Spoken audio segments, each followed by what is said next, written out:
Bueno, vamos a interrumpir estos títulos para compartir un testimonio de un tema que estuvimos abordando esta semana y también lo hemos hecho a medida que desarrollaban el trabajo desde el Tribunal por los Derechos de la Naturaleza, que estuvo analizando el megaproyecto de Vaca Muerta con una serie de conclusiones compartidas en una sentencia ante las comunidades en Neuquén y otros espacios que están compartiendo en nuestro país, algunos de los integrantes que vienen de otros puntos de Latinoamérica. Con Alberto Acosta hemos hablado en los momentos en que estaban recorriendo el territorio neuquino durante el año pasado y bueno, suele presentarse como alguien que viene del lado oscuro de la cuestión petrolera porque ha sido gerente justamente en empresas petroleras, ha tenido rol también como funcionario en el Ministerio de Energía de Ecuador y también una participación relevante al momento de redactar la constitución de ese país que toma a la naturaleza como sujeta de derechos. Alberto, ¿cómo le va? Buen día, gracias por atendernos. Muy buenos días. Para mí es un gusto estar con ustedes y poder compartir algunas reflexiones. Efectivamente, yo vengo de lo que podríamos decir el lado oscuro de la fuerza. Uh-huh. Yo trabajé en la empresa estatal de petróleo, en la Corporación Estatal Petrolera Ecuatoriana, ahora Petroecuador. Fui quien creó la unidad de planificación, fui gerente de comercialización interna y externa, he sido consultor internacional de temas petroleros y energéticos. En realidad vengo trabajando desde hace más de 50 años en estos temas y llegué a ser incluso ministro de Energía y Minas. Así que yo puedo decir que conozco el monstruo desde dentro y lo que menos puedo recomendar a un país es caer en las garras del extractivismo petrolero. Transformar un territorio como Neuquén, desde donde se extrae petróleo desde el año 1918, en una suerte de territorio de sacrificio, perdóneme, pero me parece una verdadera irresponsabilidad histórica. Uh-huh. Alberto, vayamos a la sentencia después de todo este proceso que ustedes hicieron, vieron en territorio lo que les planteaban las comunidades que elevaron esta denuncia, obviamente hacen un relevamiento también de regulaciones nacionales, internacionales, de una serie de miradas y reflexiones para, por ejemplo, concluir que aquí hay una afectación muy concreta hacia las poblaciones, hablan de crímenes de ecocidio, de etnocidio. Desarrolle un poco, por favor, esta reflexión que han hecho al momento de pensar este veredicto. Bueno, nosotros recibimos en primer lugar una denuncia formal, sobre todo de personeros, de representantes de las comunidades mapuches, en una sesión del tribunal que se realizó a fines del año 2019 en la ciudad de Santiago de Chile. Se propuso una misión que se demoró en realizar por efecto de la pandemia y que la cumplimos el año pasado, y luego de preparar un veredicto detallado, profundo, en donde se analizan todas las cuestiones, determinamos en conclusión que hay que reconocer de modo irrefutable la violación de los derechos de la naturaleza y los derechos humanos. Esto nos parece a nosotros que es inocultable, y esas afectaciones a los territorios de las comunidades mapuche y de las comunidades mestizas están afectando su biodiversidad y sus cultivos tradicionales, así como a los seres no humanos. Lo que vimos en Vaca Muerta fue algo realmente escalofriante. Yo pienso siempre lo que he visto en otros campos petroleros, pero nunca he visto una depredación tan sistemática del ambiente, sobre todo de un recurso vital como el agua. En un pozo de vaca muerta, en un pozo normal de vaca muerta para el fracking, se demanda por lo menos 50 millones de litros de agua. En realidad hay pozos que demandan 100, 140 y hasta 200 millones de litros de agua, agua que queda contaminada en el subsuelo, agua que al ser reinyectada está afectando las napas, las capas freáticas, y además un resto del agua se desparrama por los territorios. Esta es una realidad lacerante en una región donde el agua no es necesariamente el recurso más abundante. Así vemos la afectación en ríos que desaparecen porque se va buscando el agua en donde sea posible. Hay una suerte de grandes mangueras llamadas anacondas que transportan el agua desde 40 kilómetros de distancia, afectando enormes extensiones de huertos de peras y de y de manzanas. Esta es una parte de las afectaciones que se complementa con todo lo que significa el uso masivo de millones de toneladas de sílice y también todos los impactos que está ocasionando esto a través de los sismos. Hay algunas regiones allá en Neuquén, en la provincia, donde los sismos están desbaratando las casas, destruyendo las casas. Y para completar este escenario realmente dantesco, tenemos los basurales petroleros tremendamente contaminados, incluso en Ciudad Capital de Neuquén. Esta es una realidad que nosotros llegamos a constatar y por eso hemos declarado la vulneración de los derechos de la madre tierra, el derecho a la vida, el derecho a existir, el derecho a ser respetada, el derecho a la regeneración de su biocapacidad y la continuación de sus ciclos vitales. Todo esto en el marco de graves afectaciones a todos los seres humanos que viven en esa provincia. Alberto, ¿esto es inherente a la técnica del fracking, de la fractura hidráulica, o a la forma en que esa técnica se está llevando adelante en esa provincia y en este país? El petróleo se extrae siempre con violencias, siempre con destrucciones a la naturaleza y con destrucciones a las comunidades. La violencia en la actividad petrolera no es una consecuencia, es una condición necesaria. Pero con el fracking esto es mucho más agudo, mucho más grave. Nosotros podemos decir que el fracking es la forma más perversa de extraer petróleo y gas y las consecuencias están a la vista. Lo que me preocupa, y lo digo con mucho respeto a la población argentina, es que todavía haya tantas personas que sueñan en esta especie de ilusión del dorado, que esperan que alguna vez extrayendo recursos naturales van a alcanzar el ansiado desarrollo que está cada vez más lejos mientras más profundo es el extractivismo. ¿Qué es lo que plantean en la sentencia en relación al gobierno y a las empresas? Nosotros, en primer lugar, condenamos al Estado argentino, tanto al gobierno central como al gobierno provincial, porque de una u otra manera son cómplices de todas estas afectaciones a los derechos humanos y a los derechos de la naturaleza. Y estamos demandando, ya sé que es un tribunal ético, pero eso nos da una enorme fortaleza, la suspensión inmediata del proyecto Vaca Muerta, así como la desmilitarización y despolicialización de los territorios de las comunidades campesinas e indígenas. Exigimos también al Estado argentino el cese inmediato del despojo de las tierras, de la persecución, de la intimidación, del hostigamiento y de la criminalización de los pueblos indígenas y de los y las defensoras y defensores de la madre tierra. Creemos que se deben declarar a los ríos Neuquén, Colorado y Limay como sujeto de derecho por constituir la fuente básica importante para la supervivencia de los pueblos, las comunidades, las especies de animales y plantas de la región. Creemos que hay que declarar este rato un territorio libre de fracking en todo lo que significa esas 4 provincias donde existe el proyecto de Vaca Muerta, porque no está solo el proyecto en Neuquén, sino también en Río Negro, en Chubut, y se me escapa el 4º nombre de la 4ª provincia. Usted dice, bueno, es un tribunal ético, no es vinculante. También lo que se asume ahí es el compromiso de buscar las herramientas para que esto pase al campo jurídico tanto nacional como internacional, ¿cierto?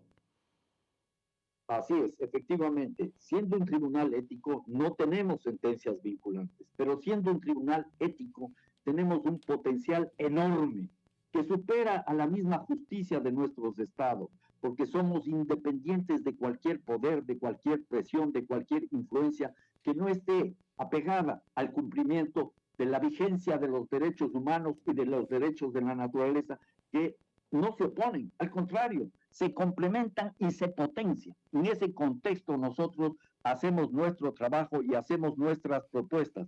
Y sabemos que si bien no son sentencias vinculantes, estas sentencias cumplen un papel histórico porque recogen la voz de los que no tienen voz, cumplen también un papel político en la medida que son herramientas que son utilizadas por las comunidades y cumplen un papel jurídico porque estamos abriendo la puerta a una nueva jurisprudencia que tendrá que tarde o temprano reconocer que la madre tierra, que la naturaleza es sujeto de derechos. Y no solo eso, sino que quien da los derechos a la vida, a la existencia, es la naturaleza. Los seres humanos no podemos vivir sin naturaleza. La naturaleza podrá seguir existiendo sin seres humanos. Ujú. Bueno, esto, más allá de lo que mencionábamos, que ha sido su aporte en la constitución de su país, también está contenido en las reflexiones de un libro que estuvieron presentando junto a Enrique Viale en estos días en Buenos Aires, que hace hincapié en los derechos de la naturaleza. ¿Viene de la concepción de los pueblos originarios? ¿Cómo llega a la construcción, digamos, de este concepto para plantearlo también jurídicamente? Efectivamente, con Enrique Viale, un reconocido ambientalista, abogado ambientalista argentino, conocido internacionalmente, escribimos un libro que tiene un título sugerente. La naturaleza sí tiene derechos, aunque algunos no lo crean. Es un libro publicado en Editorial Siglo XXI que está disponible, entiendo yo, en todas las librerías en la República Argentina. Nosotros llegamos a este libro no solo planteando lo que fue la incidencia, la importancia de la visión de los pueblos indígenas que ven a la madre tierra, a la Pachamama, no como una metáfora, sino como una realidad cotidiana, desde otras lecturas, que esto es significativo y esto es importante. Hay abogados que trabajan ya desde hace varias décadas en la línea de establecer los derechos de la naturaleza. Hay filósofos que trabajan en esa línea desde hace cientos de años. Hay científicos de los más elevados niveles que hablan de la naturaleza, de la tierra en general, como un sujeto de derechos. Hay literatos que han abordado el tema y por supuesto hay una versión que viene de lo que podríamos decir la teología, desde Francisco de Asís hasta el Papa Francisco, que en su encíclica Laudato Si recoge tanto el grito de los pobres como el grito de la tierra y habla de la naturaleza como la casa común. En este contexto, ya existen al momento 40 países donde se están haciendo realidad los derechos de la naturaleza. En los últimos 2 meses se han expedido ya 2 sentencias en Alemania que reconocen los derechos de la naturaleza a partir inclusive de la ley actual alemana, que no incorpora directamente los derechos de la naturaleza.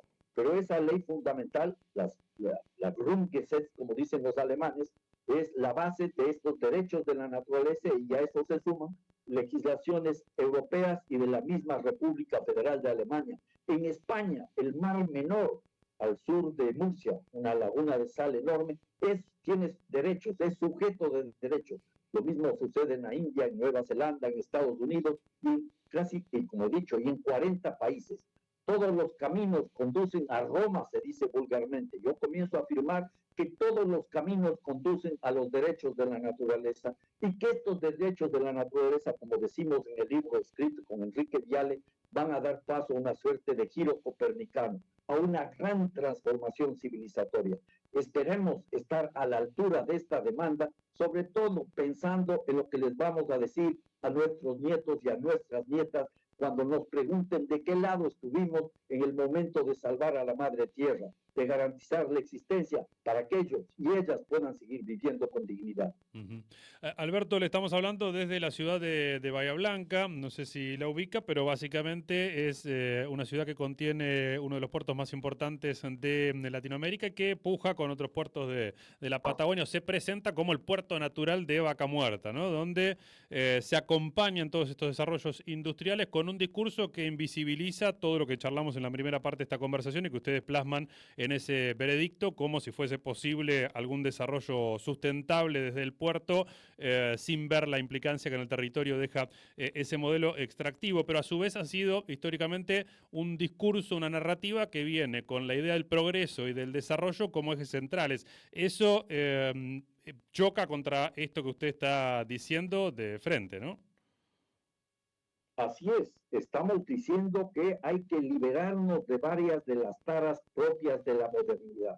Por ejemplo, creer que el crecimiento económico permanente puede darse en un mundo con límites biofísicos es no solo una aberración, sino una enorme irresponsabilidad. Estamos este rato, en este momento, constatando cómo los desequilibrios globales nos están pasando factura. No es un tema simplemente de cambio climático, este es un colapso ecológico.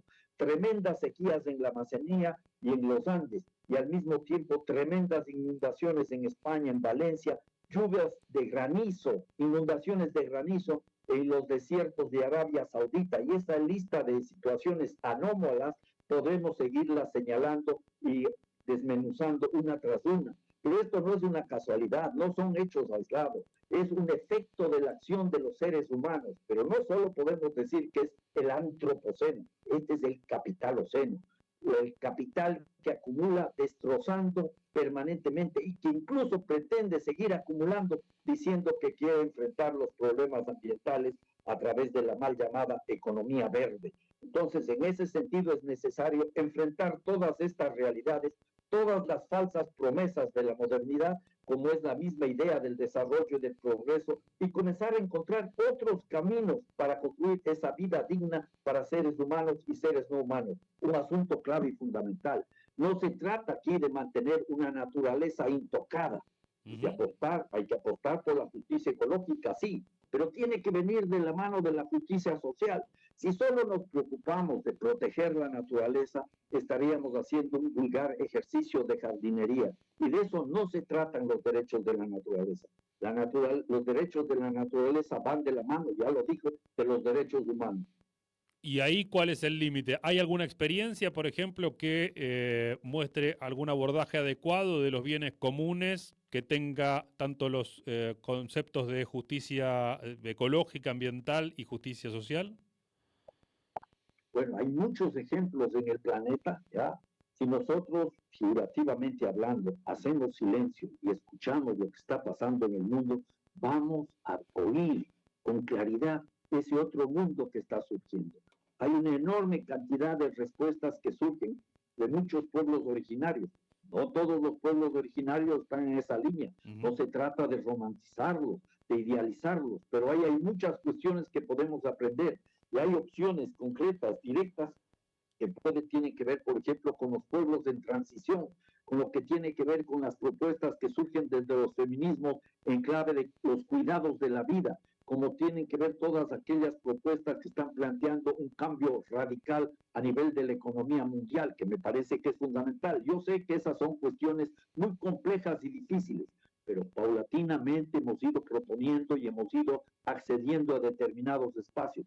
Yo recuerdo, a modo de ejemplo, que con un amigo peruano, un gran amigo peruano, que es profesor en México, planteamos una suerte de tribunal internacional de la deuda externa, un tribunal internacional de arbitraje de las deudas soberanas, el nombre exacto. Y eso ya fue discutido en Naciones Unidas, dos ocasiones.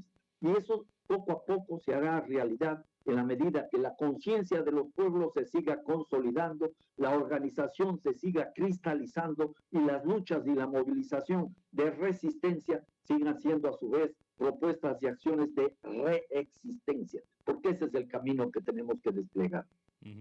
Alberto Costa es uno de los integrantes del Tribunal Internacional de los Derechos de la Naturaleza. Por último, estuvieron en estos días también haciendo recorrida por Corrientes. ¿Hay allí una nueva causa para el tribunal?